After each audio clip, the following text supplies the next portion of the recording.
back. WNST, Towson, Baltimore, and WNST.net. We are into a new week. It is basketball season here. Ask anyone. I got my Pizza John's Terps hat out.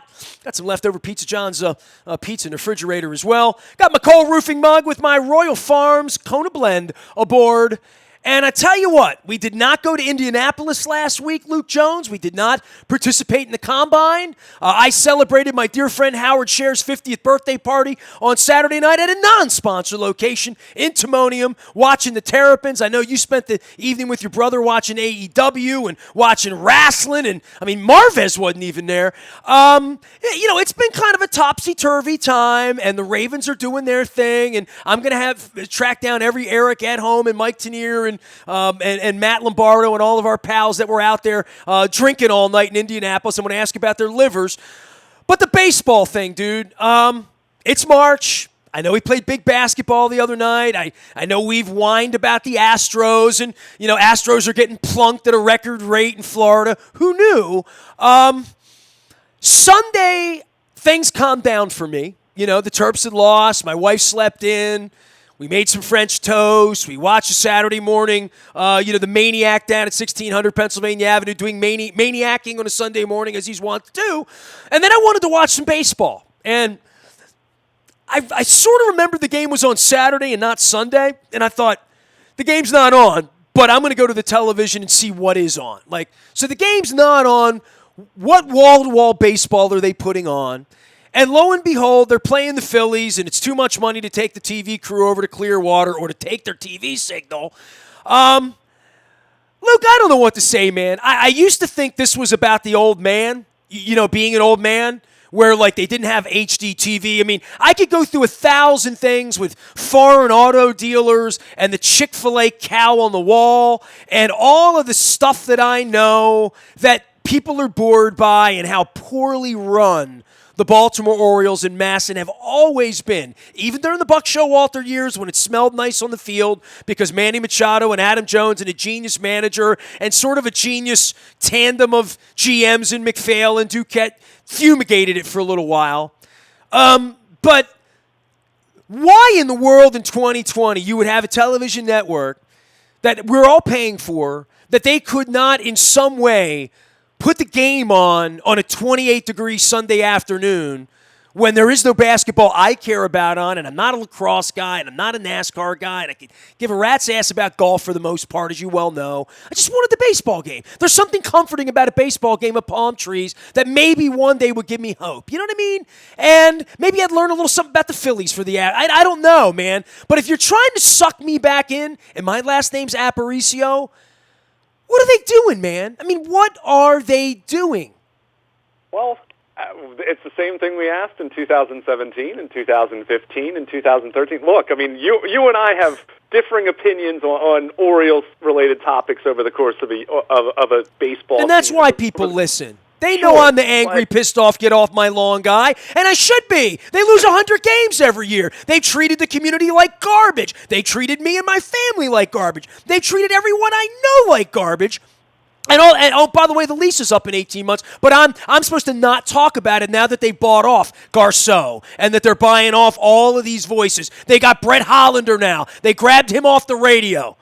Sorry about that over there, BAL. Kerry will talk about it later, but so now Hollander's going to go. So they're trying to buy all the voices in the community, I guess, to get people on their side so that they can, take over the hospital and build a bar that nobody's going to come to. I don't know. I don't know what their plan or their vision is, but somebody better be asking them. Somebody better be asking Greg Bader, what's the grand plan around here 5-10 years from now, Greg? You've been around 2 decades. What's going on? Who's negotiating? And where are the baseball games on a Sunday afternoon on a network when I actually... And I know that they're pissed that I'm even talking about it. I'm looking for the game, man. I'm literally looking for the game, and it's not there. And I know you kids, Luke, and this is where you get to yell, get off my lawn from all the sabermetrics heights, that there's an even greater issue about me paying for the game and not having it on my mobile device, right? Sure. Anywhere I go, I should be able to take the Oriole game with me.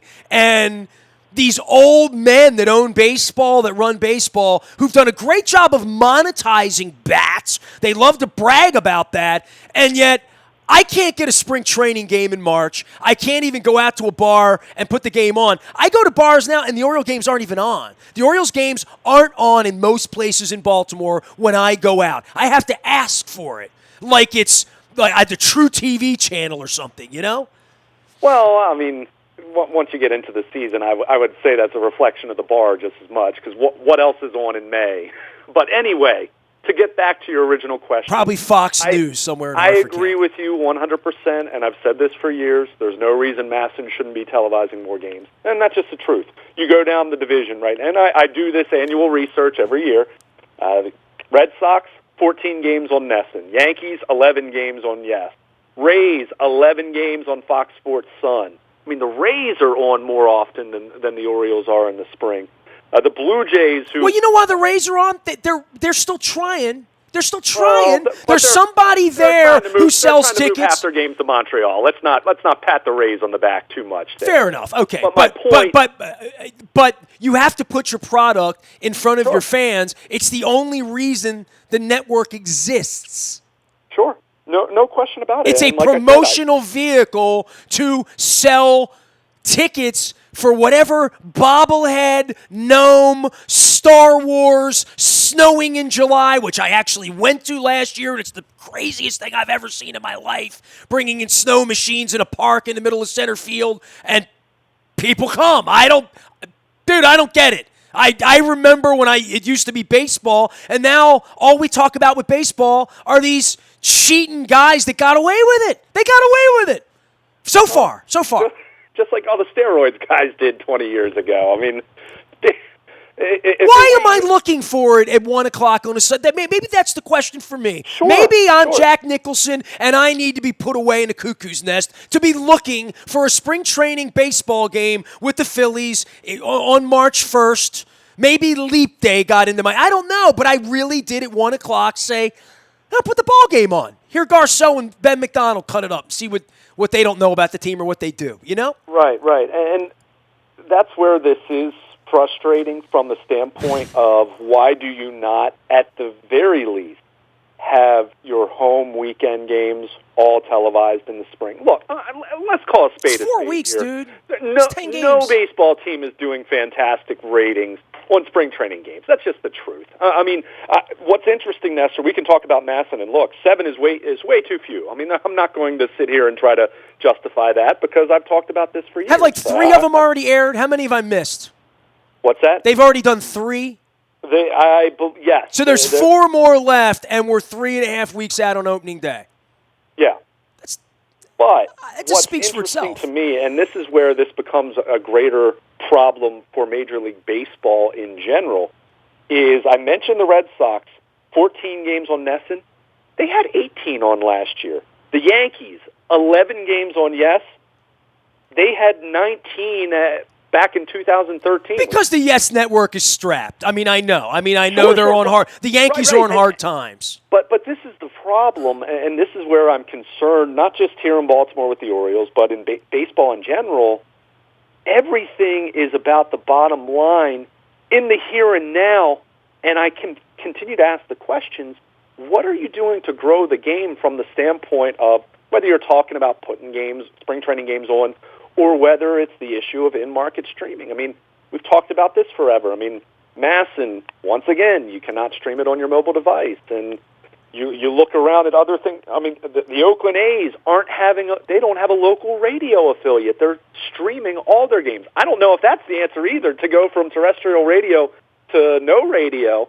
I look at every decision that's made in these markets. I mean, the Dodgers are now going on, 6 straight seasons where the majority of Los Angeles can't watch their games because of a dispute. So I look at this, and I bring it back to the Orioles specifically. What are you doing to make sure that the game's growing? And everything comes back to, it's all about finances. It's all about being profitable. But that's not helping you necessarily 15 years, 20 years, 25 years down the road. So that's where I do look at some of these markets. And well, here's a good idea. Let's get rid of minor league baseball. There's a good idea. Well, yeah, sure. Let's do that too. Absolutely. I mean, and that's where, as someone who is a big-time baseball fan, I look at these decisions that are constantly made. And look, I understand it's business. I understand that these rich owners didn't get to the position they're in without caring about the bottom line. But at the same time, every single one of them, look at how much more their franchise is worth than when they bought it. Whether you're talking about someone who's owned the team for 27 years, or whether you're talking about someone who bought a team 5 years ago. The profitability, I mean, it's extremely lucrative. We know that. I mean, look at the numbers as far as television and everything. But, again, what are you doing to make sure that continues into the future? And when I'm out somewhere and I can't stream MASN on my mobile device, or some 10-year-old who's around on a Sunday afternoon who's kind of into baseball, the game's not on, or if their family can't afford cable, there's no games whatsoever on free TV on other than maybe a couple on Fox over the course of the whole season, that's a problem. The idea of wanting to cast a wide net for your audience should be there, and if baseball's net is narrowing, and that's concerning. So that's not something just for the Orioles. That's across the board. The fact that it's March and they're restricting access to something I want, which is their sport, and I'm 51 years old, and hopefully I'm going to live another 5, 10, 20, 30, 40 years to support the Washington Nationals once the Orioles go off to Nashville, right? I don't know. I don't know what their grand plan is. I mean, I really don't. Like playing all these games in other places, trying to figure out, getting Tampa up to Montreal, trying to play policeman and figure out who these cheating millionaires are, stealing from each other within the Players Association, getting away with it, and now we're going to have a season of beanball because that's the way these rockheads have always adjudicated this, right? Like these cavemen who play the game. And our team is going to rot here. They're going to hold their nose. They're going to point at Sheila Dixon or Jack Young or the city council or the police, and they're going to try to move the franchise. I just feel it. Like they're doing everything wrong. And now they're hitched to these Astros geniuses who, by the very association of having been in the leadership of the dirtiest thing since the Black Sox, I don't know how you roll Elias and Meidel out time and time again and point to the Astros thing as their genius. Because I think the more you start to point to the Astros for anything, it feels to me like everyone's going to be running from this for a long, long time in sort of a Pete Rose kind of way, and they can't run from it because Bregman's going to get in the batter's box. Altuve's going to get in the batter's box. These players are going to disperse. It's going to be, it's going to be an ish show when they show up in New York, in L.A., in Baltimore when the Nationals fans all come up here. Like that's going to happen. And, I mean, dude, you're a wrestling fan, right? They got to heel. Yeah, and in some crazy warped way. Yeah, it helps them. I would almost say it might not be the worst thing in that regard when we're talking about a sport that's craving some... Yeah, I talked about it all last week, then I looked for it on Sunday, and it wasn't on my television. Sure. It's disgraceful.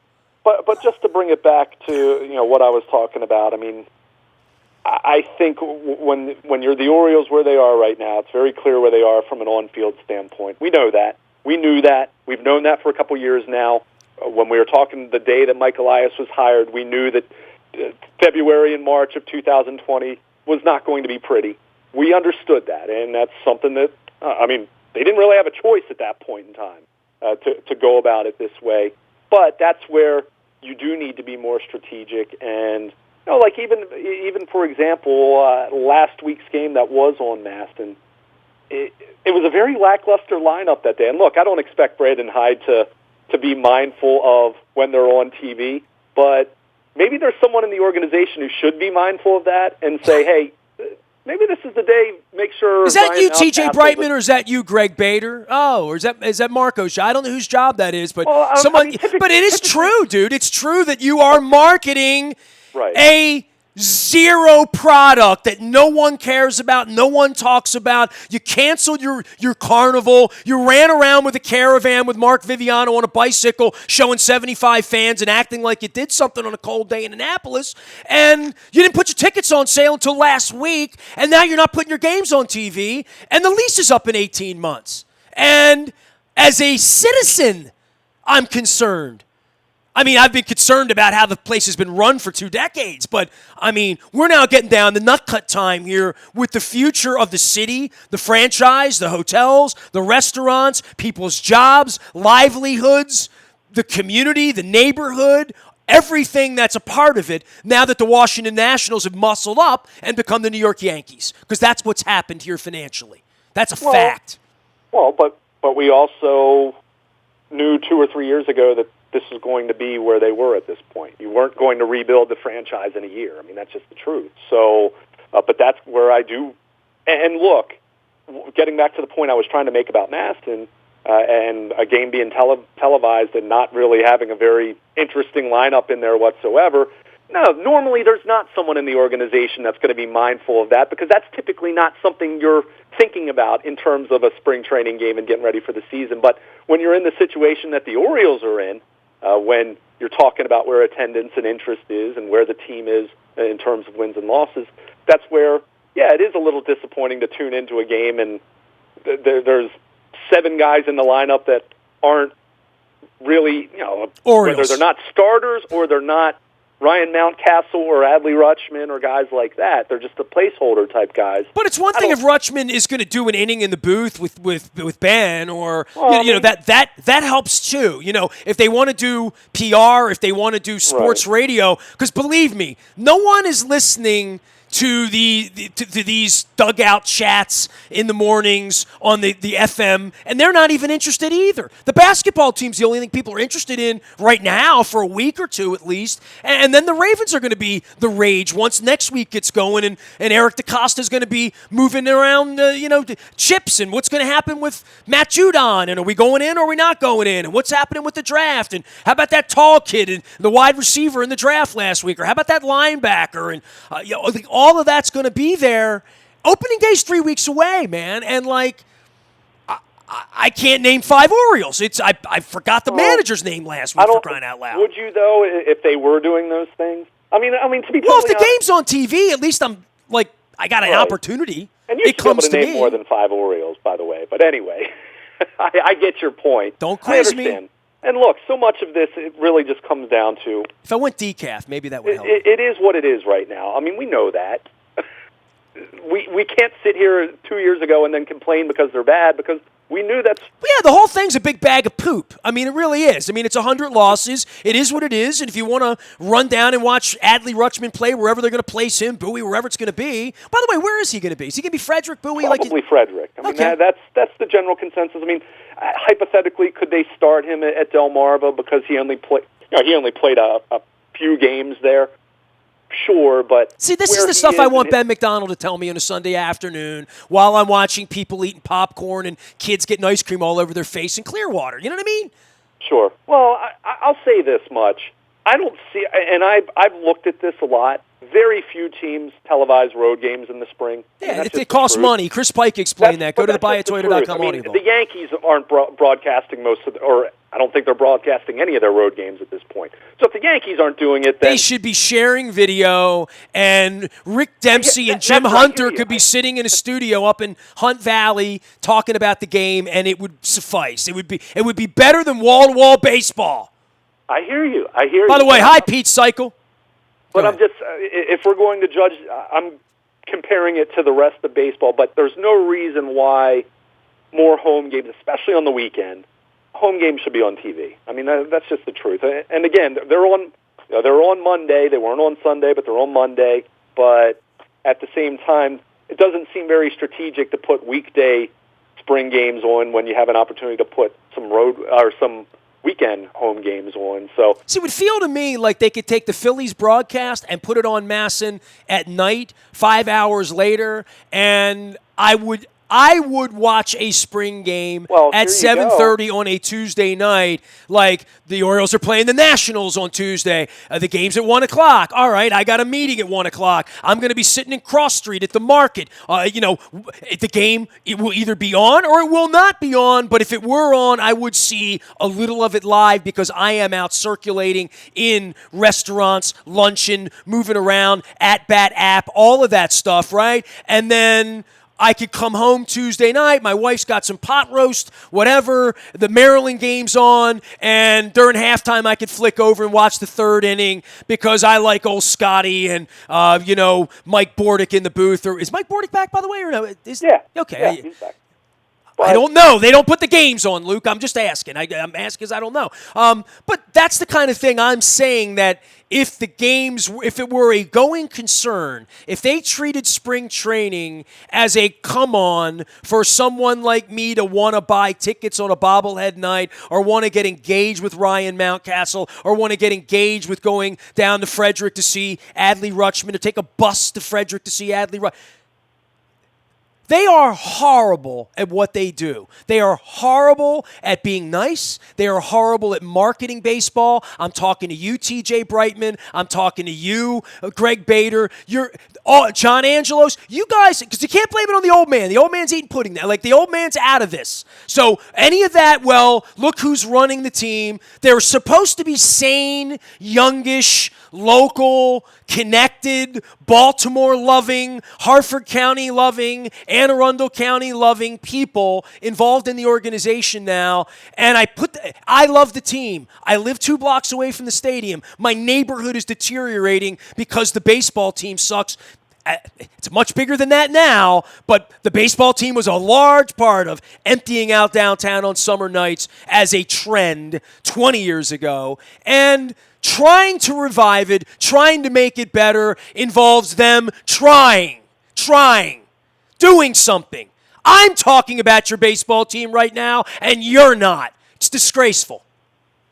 Well, to address something that you brought up as far as whether it was a Philadelphia feat, this is a Major League Baseball thing as far as their archaic in-market streaming rules. A perfect solution to that, and this would be how people would consume not just the Orioles, but Major League Baseball far more frequently than what's happening right now, is to offer MLB TV to not just be an out-of-market streaming service, but to also allow you to stream in-market. Now, would that be short-term revenue losses?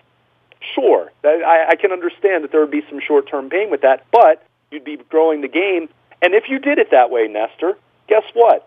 Not just the 7 games on MASN, but you would have had the Atlanta Braves game that was on Fox Sports Southeast. You would have had a couple Phillies games that were on NBC Sports Philadelphia. You would have had a couple Pirates telecast on AT&T Sportsnet Pittsburgh. If you have that kind of ability, which is what I'm really waiting for Major League Baseball to do, then you would be able to cast a wider net, and people that are my age. I mean, just to give you a quick little anecdote, my cable provider, my contract was up. I was very much exploring going to a streaming service. Now, cutting the cord, as they say, right? Right, exactly. My brother does not watch much cable TV or satellite TV, and I watch it for sports. The streaming service that I was looking to basically had every sports channel I wanted other than MASN.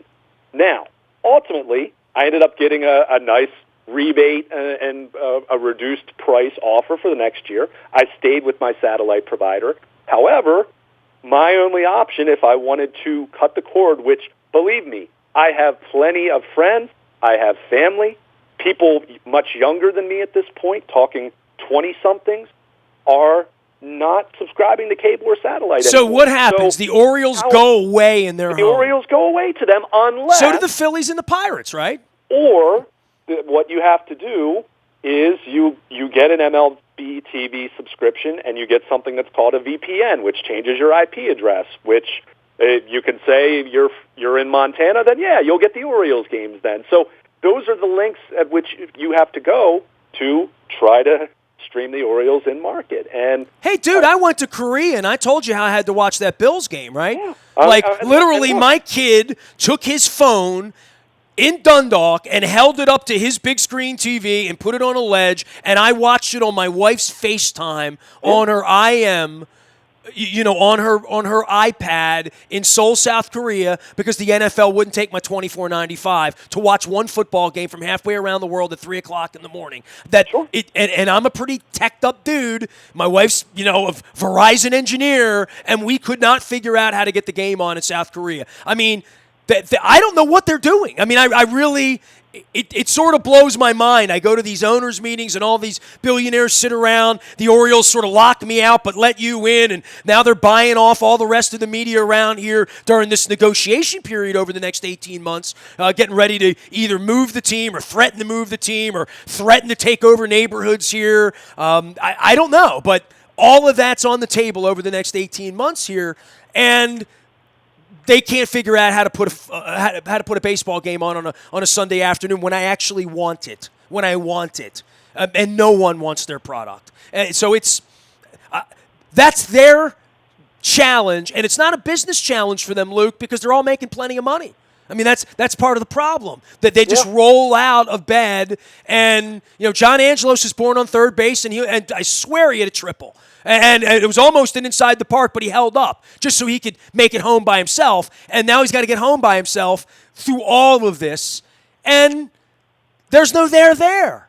If I call over to talk to T.J. Brightman right now, he didn't take my call. I mean, Greg Bader's not taking my call. I don't know if they're taking the call if I was waving a check. I don't even know. I don't even know what they do when somebody calls and waves a check, what they offer, because you're offering awful baseball, and they're the first ones to hold their nose and say, well, the city's not safe, that's the reason, which is, it's a chicken egg. Right now that they're not drawing people because the product's awful. They understand. Now, they might not be doing enough about it in your or my or anyone's opinion, but they understand that. Believe me, they understand that part of it. But again, this goes back to Major League Baseball as in terms of the 30 owners, their business model of accessibility and not really valuing that nearly as much as the bottom line in the here and now, without any thought to what that means for 5 years from now or 10 years from now or 15 years or 20 years from now. And you just said it, because these teams are all so profitable, greed just completely sets in there, and you have situations where people are saying, I'm not paying $120 for cable or satellite at this point in my life. I don't value it. I didn't grow up like that. I'm going to stream, and I can get MLB TV and pay $120 for the season, which, by the way, is still paying. No one's just expecting all of this to just be free. Make it accessible. Make it convenient. And their Major League Baseball, their MLB TV package is terrific. It really is. Anyone who's used that for out-of-market games, it's a good interface. It's really convenient. I may have borrowed a password back in 2015 on the baseball tour, yes. But my point is, why can't we make that available to everyone and just flat out, why? Because these teams, and the Orioles are included in this, but there are other markets and other teams that this applies to as well, they are holding on to satellite and cable providers and rights fees and their RSNs that are just hemorrhaging money at this, they're bleeding at this point. They're in bad shape. You look at some of these RSNs where they were valued a few years ago and now where they are. I know AT&T was trying to get rid of some here recently. Yeah, Marty Conway spoke to that. If you want to hear a great segment last week in the buyatoyota.com audio vault, it's there for you. So you can keep trying to hold on to these dollars right now, and they're doing that by doing that. Look, I understand that me or anyone else in Baltimore paying $120 for MLB TV for the year is a different animal than subscribing to whatever cable provider in the area you subscribe to or satellite and paying for MASN that way. But boy, if someone that like me who's 36 and sports is is my livelihood, and I'm looking for alternative methods, what do you think someone that is just a fan or just a casual fan or someone that isn't a fan but has the potential to be a fan, what are they doing? They're not looking into VPNs and MLB TV and trying to figure out a way to change their IP address to their streaming the Orioles. They're just not watching the Orioles then. So that's where this comes full circle, and it's not just an Orioles thing. It's a Major League Baseball thing where do you care about making your product available to everyone? Do you care about getting more eyeballs on your product to grow it? Because, look, it's inevitable, and look, maybe it's not happening as quickly as people thought because people in their 60s and 70s aren't going to worry about streaming, and maybe, yeah, they're going to hold on to their cable packages because that's just what they've always done.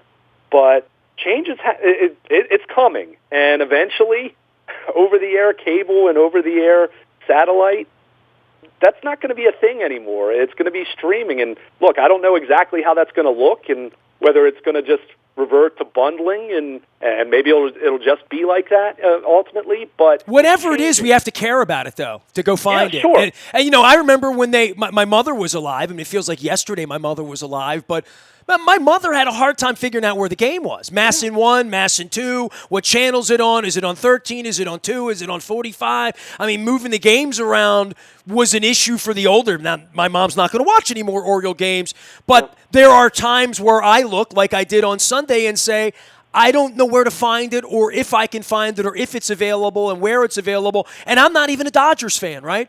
Yeah, and that's what's weird to me. I mean, the Dodgers thing with I guess Time Warner. I mean, look. I mean, the Dodgers have been to the World Series back consecutive years, and they own the NL West. But what is that going to mean for them 15 years from now or 20 years from now? I don't know. Look, I'm not saying the Dodgers are going to cry poor 20 years from now, but are they going to lose a generation by handling this the way they do, and they don't offer in-market streaming in the same way we talk about the Orioles and the Nationals with MASN?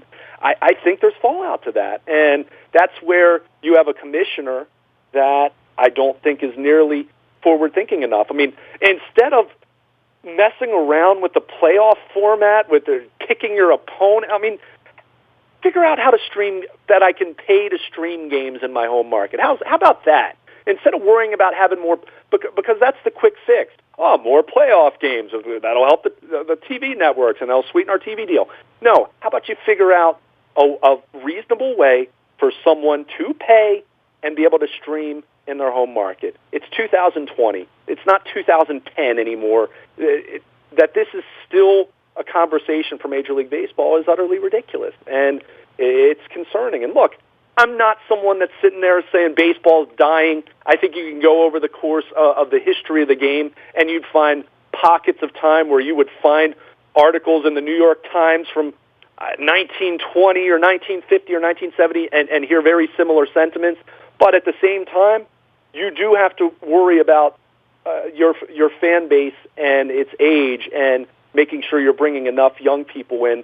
And when you don't have games on free TV, you're not allowing people to stream games in your home market, you're really limiting opportunities for people to consume your product and to become fans. And that's where it does come back to, specifically with the Orioles, you know, you want to make games as available as you can. Look, the Kids Cheer Free thing, a great initiative. I'll give them full credit for that. That was a good initiative.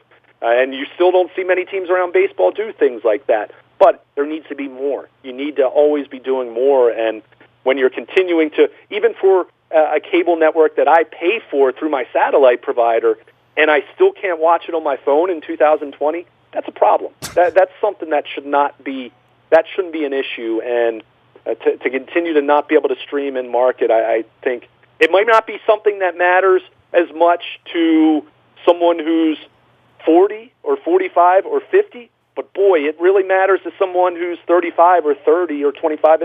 And you know, I'm generalizing when I say that, but you understand the point of when you're limiting how many eyeballs can get to your product. Yeah, we don't go to that mall anymore, right? Literally. Yeah. I mean, if we don't go to that mall anymore, stuff doesn't get bought. And much like, you know, malls are dying to the Amazons, the cable TV thing and the Netflix thing and the Hulu thing and, you know, the way people are consuming stuff, sports always thought they were on the front of it because they had live and we're the last live thing there is. Well, you better put it in people's hands when it's live or even on tape delay, as I pointed out, with meaningless spring training games. But you better do something to be promoting your team on March 1st that's better than, come see us in a couple weeks. We'll open for business. We're shut down now. We'll make you want it more. I don't know. Telling a 25-year-old, go around the corner and go see something else, they'll just go find a different fire hydrant, right? I'm surprised we've talked so long and we still haven't talked about what the Orioles are going to get for Chris Davis in a trade. Delaware Valley Mud, I believe. 3 home runs already. My goodness. I put up that he was a leap day player, and people seem to, or leap year player, people seem to think that, like, I was portending that he was comeback player of the year. I'm like, no, he hits home runs on leap day every 4 years. That was the joke, and no one on the thread got the joke. I guess maybe I just don't tell a good joke. I don't know what to say. I also think there's been so much frustration with Chris Davis that maybe we're beyond jokes at that point. But, hey, he's off to a nice start. Do I think it's going to last? No.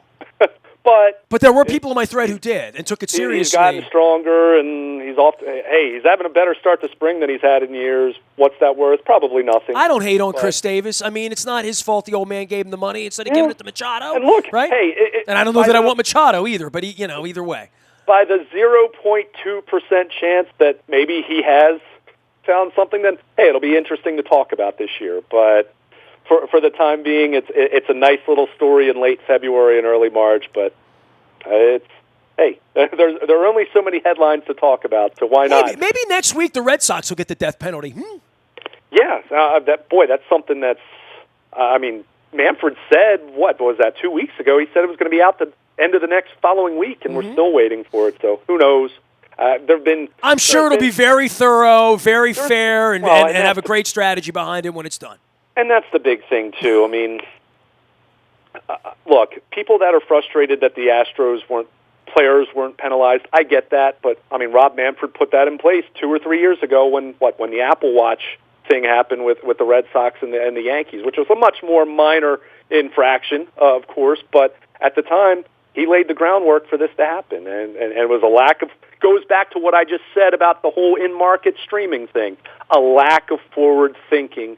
And in this case, it's really bit Major League Baseball hard and really a black, not even a black mark, a black cloud over the game right now. But it just speaks to where's the sense of being proactive? Where's the sense in what's going to happen 5, 10, 15 years down the road? I thought Max Scherzer made a great point about the whole Astros thing and tying it in with waiting to see what's going to happen with the Red Sox. But when Major League Baseball implemented instant replay and being able to challenge and having a control room where someone's your replay guy and calling down to the manager and saying whether you're going to challenge this play or not, that right there, when you had that real-time technology and understanding the culture of baseball and stealing signs, which sign stealing has been going on since catchers started putting down signs. So it's nothing new. It's part of the game. But when you introduce that technology, that should have been a thought at that point in time that let's be mindful, and it's not to excuse the Astros or the Red Sox or any other team taking part in it. It's wrong. I'm not excusing it, but Max Scherzer said that was probably the when you open that Pandora's box where you have real-time technology like that, probably wasn't that far-fetched to think that some team at some point here in the not-too-distant future was going to try to exploit that. And here we are, and this is where baseball is trying to clean it up, and you have a commissioner who was way too short-sighted and soft in how he wanted to handle it, and now they're dealing with the repercussions of that. He is Luke Jones. He is Baltimore Luke out on Twitter. People tune into this here network to hear me rant and rave, not to hear you rant and rave like that, man. You went on a porcher there, didn't you, man? This burns at you more than almost anything, right? I mean, you think this is as bad a thing as they do. Amongst all the things, this is the thing that burns the younger people for you. You go back with to the in-market streaming? Yeah, yes. Because I love baseball, and I want to see it continue to. I want to see it to be healthy moving forward, and I want more kids. And believe me, I know kids that play baseball and like baseball. I don't think baseball is foreign to kids, but I don't want it to become foreign to kids. And whether it's a case of deciding you're going to put every Sunday game on regular TV or introducing in-market streaming. And look, I understand that there are decisions at work here, and there's financial realities at work here in every market when it comes to these types of decisions. But when you're making it this difficult for people to consume your product, unless they have a lot of money, and there's there's an elitism issue. I mean, that's why we talk about this as far as how expensive it is to play the game, and that's been a big topic of conversation with African American participation in baseball. I want the game to be accessible to people, and I'm not saying every game has to be free. I'm not saying you have to just give away your product all the time, but make it more available, make it more reasonable, make it easier for people to watch.